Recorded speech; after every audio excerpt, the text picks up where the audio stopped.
আসসালামু আলাইকুম। আজকে আমি পেঁপে চাষের বিষয়ে যে বিষয়টি নিয়ে কথা বলবো সেটা হচ্ছে ফুল থেকে ফল ঝরে যাওয়া।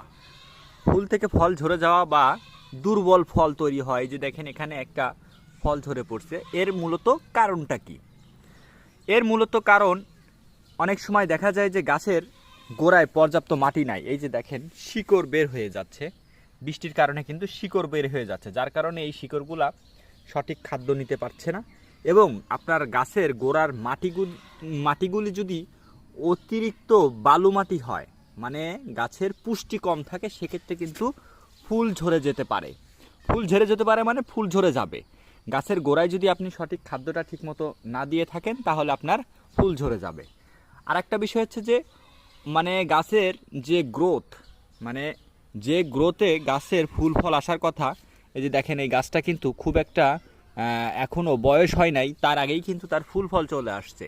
এটা গ্রিন লেডি জাতের একটা ফুল, এটা গ্রিন লেডি জাতের একটা গাছ। তো দেখেন সেই জন্য কিন্তু এই যে ফলগুলা কিন্তু ঝরে যাচ্ছে, এই ফলগুলা ঝরে যাবে, শুকিয়ে গেছে। তো আসলে এই দুইটা কারণে। তো এরকম পরিস্থিতি হলে কি করবেন? এরকম পরিস্থিতি হলে আপনারা গাছের গোড়ায় পর্যাপ্ত মাটি দিয়ে দিবেন এবং গাছের 5 কেজি পরিমাণ জৈব সার দিবেন। আর টিএসপি ডিএপি 150 গ্রাম করে দিবেন।